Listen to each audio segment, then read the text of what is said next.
You know, did you ever think what it would look like if you were somehow able to merge the genes of Bethany with the genes of Kristen? What would that human being look like?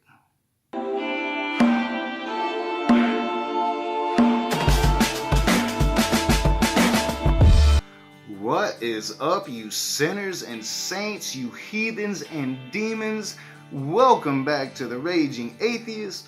I'm your boy Nakasuchi, and today, like I said in my little intro there, we get to see the product of Bethany and Kristen, like what it would look like if you melded those two human beings together into one human being. And today, we get to see that shit. Hey guys, it's Kristen and Alyssa Hey actually guys. here today. So not Bethany, but Alyssa is the third sister in the family. How old are you now? I'm 26. There you have it. Like, holy shit, right? Did I lie? I mean, she looked just like Bethany and Kristen at the same time. I mean, it's really weird. I mean, and it's kind of cute. I mean, and she's single, guys. A lot of you have been asking questions like, hey, Bethany's married. Is Alyssa still single? Like, what's her status? We want to hear from her. So today... See, I told you. You know, no room for disappointment. If you're disappointed Bethany got married, well, there's a younger, prettier version right here. And she's still single. She just showed you that shit herself. And I thought about, you know, getting back into some satire and continuing this line of, well, now I got a younger version of Bethany and I can love her from afar and the dream's not dead. But I decided not to go that route. I decided that I'm going to stick to my guns and start battling these girls' ideologies again. Not being funny with them, but being some real shit, because they be saying some serious shit that I think is dangerous for society and it needs to be addressed. Now, I don't know two shits about this new iteration of the Bairds or whatever the fuck their name is. They put that shit out there. I'm not putting anything out that they don't put out. I don't know her, but I know she's going to promote this ideology. You know, this, and she's gonna kind of give it away just how fucking rich these girls are. I mean, these girls lived a life that most of us just don't get to live. We're going to be grilling you. No, having a conversation about singleness and missions. So a lot of people have been asking us, DMing us, I know you don't know this exactly, but saying like, hey, Bethany got married. Like, is Alyssa still single? How's the transition been for her from Bethany getting married, after having been single for so long? Right. And what's that like for you now, being single, Bethany being married? Yeah. How you doing? Yeah. You know, and I just have to comment real quick. I think this must be some family trait that they have. That while somebody else is speaking, that they're just going, yeah. I mean, it's fake, it's ingenuous. I would hope you're not like that in real life. Like, if I'm speaking to you and you're just like, yeah, that would probably piss me off. But I mean, notice that shit about these girls. I mean, they do that shit. And a lot of Christians do that shit. While, you know, you're trying not to be inactive while the other person's speaking, so you're still involved. But all it comes off to as me is kind of snotty. I would say it has been a little bit of a transition just because she's really outgoing and just, I don't know, she's a great leader. And so I've just kind of tagged along with her for a lot of life. But now she's gone. And so I feel like, okay, this has really forced me to kind of get outside my comfort zone. And it can be very uncomfortable at times. I think overall it's maybe just made me more aware of the fact that I'm single. More of an awareness of like my season. You know, and I think it's pretty obvious what they're doing here. See, Bethany is no longer, you know, available. Bethany is now married like Kristen. So they don't have that different perspectives on their channel anymore. So they're bringing in the younger, newer version. Now, I'm not saying they're going to replace Bethany at all, but I think that we'll be seeing more of her so they can have that perspective that they so desperately need for their channel. I mean, I have to imagine that most of their, you know, followers are young teeny bopper women who are desperate to get married. It's honestly been really cool to watch you step up and like rise up to all the occasions, like literally planning so many parties, leading things, like, and I think that's so cool how that happens when you're forced into like, you know, a different season of life and you're like, oh man, it's cool to see. Right. So have you been experiencing any like internal struggles or wrestling with like, I really want to get married, but I'm not sure if I ever will. Right. Like, what's going on in your heart? Yeah. That's a great question. We're just going straight for the Yeah, heart. We going do for not the mess heart. around. Yes. I would say it kind of goes in waves. Sometimes it seems easier, like, oh, okay, I'm single, this is fine, I'm really busy, I'm active. And then other, weeks or months, it just feels almost unbearable. Like, I'm really tired of this season, to be honest, and I want to be in a different season. I mean, I really fucking hate that terminology, season. This is just a season of my life.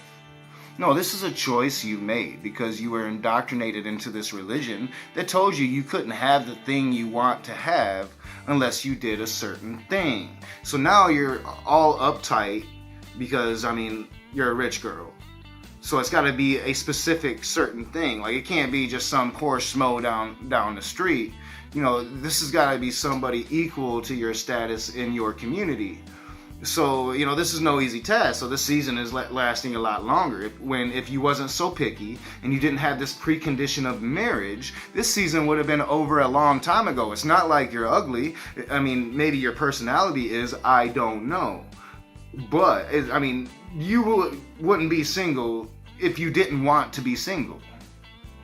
And I think when I'm in those maybe lower moments, it's when, my quiet times haven't been great, or my prayer life hasn't been great, or I've just been focusing on other things, focusing on myself more. And so it kind of puts me in a lower place. But when my focus is more on the Lord, I feel like, okay, this is a little bit more bearable. Though the underlying heart is of course I want to get married, for sure, absolutely. So that's the desire of my heart, but it's balancing that strong desire to want to get married with what God has for me right now. God has nothing to do with it. You have made this choice. It's just hilarious that all these Christians think that God is this, director / executive producer of the soap opera called Earth. I think there are probably a lot of single women who are watching, and maybe you're single and you're like, yeah, the desire of my heart is to get married. And they're just like all of us when we're in a season of unfulfilled longing. It's hard to trust God in that season. Sure. So how have you, being in this season, how have you sought to trust God with your singleness? Yes. Well, I'm definitely not perfect. And there are a lot of moments where it's I'm not trusting God at all, to be honest. And I'm totally living in fear, and I'm really afraid of the future, and I'm afraid of am I going to be single forever? That's probably the main question single girls ask, will this season last forever? And if it does last forever, I don't know if I could bear that. So things that have really helped me trust the Lord, talking to you, we meet a lot and talk, and that really helps, just having people in your life that you can talk to. But I thought all you needed was God and his plan, all you need is God, right? That's what all y'all motherfuckers be saying. But now you're saying you need other people. And you need these other people to be in your social network to make you feel better as a human being. And to reinforce the silly notion that you have, that this imaginary friend is sitting on a cloud watching everything you fucking do. Orchestrating your fucking life because you have to think that you're more special than everybody else. You'll say that he's doing it for everybody else, but in your mind, it's all about you. And then just being in God's word, honestly, every day, going back to just those promises, the basic promises that he's going to take care of you. He has a good plan for your life, just knowing you can trust him. Seeking to trust the Lord looks like holding my life with open hands, just knowing that God has this and I can't hold on to anything too tightly, especially this season of singleness, knowing he has a really amazing plan for my life, and I just have to keep my hands open for whatever that's going to look like. And there she's admitting that, God is just a justification for not taking responsibility for anything in your life. It's all on God. Everything you do that's good and bad, it wasn't me. I'm not responsible. It's God. The ultimate justification for cowards.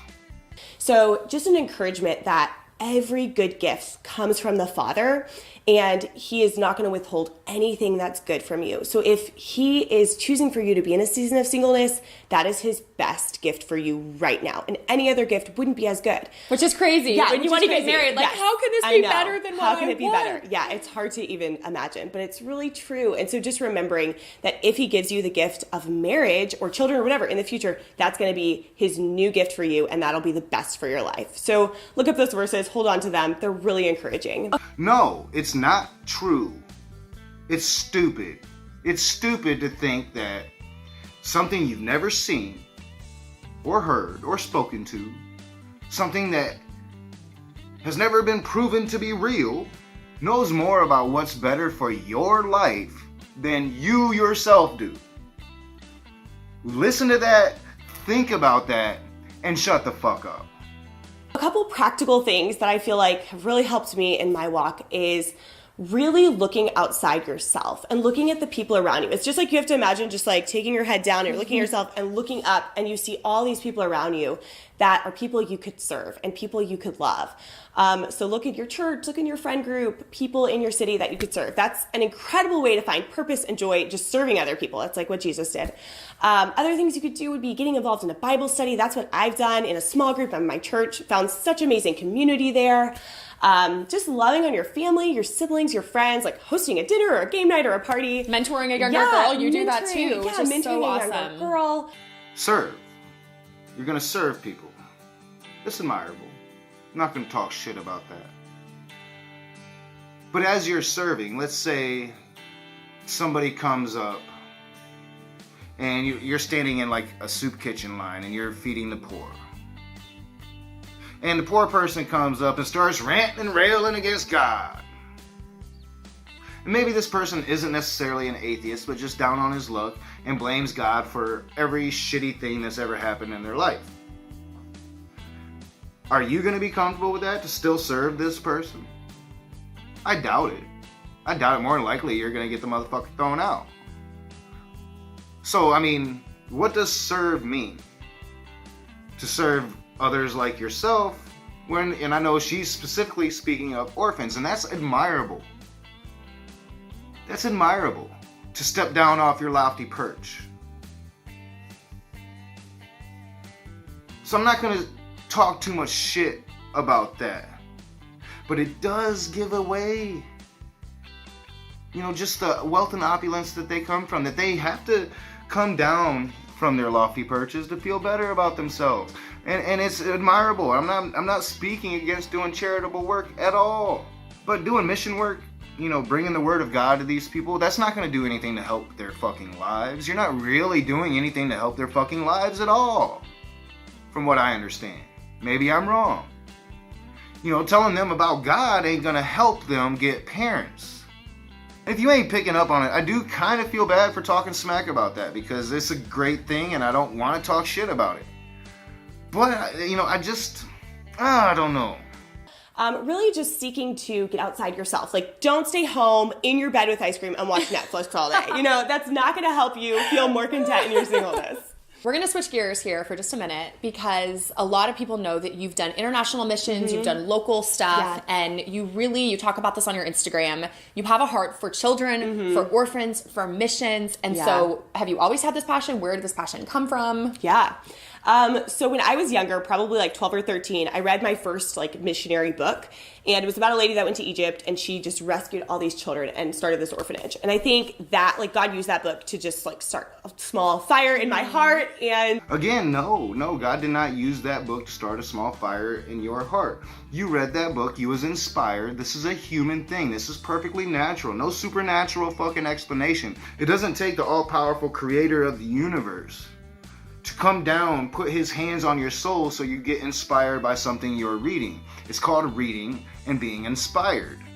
I'm an atheist. When I was in the 8th grade, I read Stephen King's The Eyes of the Dragon. Now, I love that book, and that book inspired me to want to write great stories like that. That wasn't God. That was me being inspired. Ever since then, I've just had a passion for wanting to love on children that are vulnerable, children that don't have parents, children that just aren't loved. It's just a deep passion in my heart, I think, from God. I just think it's so cool how God works, and how when you were a little girl, you read this story and it just a flame started in your heart, and as you grew older into an adult, it never went away. Right. Again, that is called passion. Nothing supernatural involved here. Not the supreme being of the universe, interjecting in the fate of a specific female human being. That's not happening. You just read something and you became passionate about that thing, and then you have spent your life, trying to fulfill that passion. That is a very human experience, and these con artists are going to spin some supernatural narrative to explain it when all it is being a fucking human being. And I just can't watch no more of this shit. I mean, it's just ridiculous and it's stupid, and I kind of want my Bethenny back. But, you know, all in all, you know, the thing that I take away from this video, and the question that I have most that is urging to burst out of me, is how many fucking sisters do you guys have? I mean, do you have brothers? Do you have, how many? I mean, are you a quiverful family? Like, is your parents those rich ass parents that can afford to fucking have 20 fucking kids? I mean, how many fucking siblings do these chicks have? And maybe I'll get an answer to that burning question. But until the next time, I'm your boy Nakasuchi. I'll be right here on The Raging Atheist. If you like my videos, hit that thumbs up, subscribe to my channel, share me on your social media, comment in the comment section below. I'll see you soon.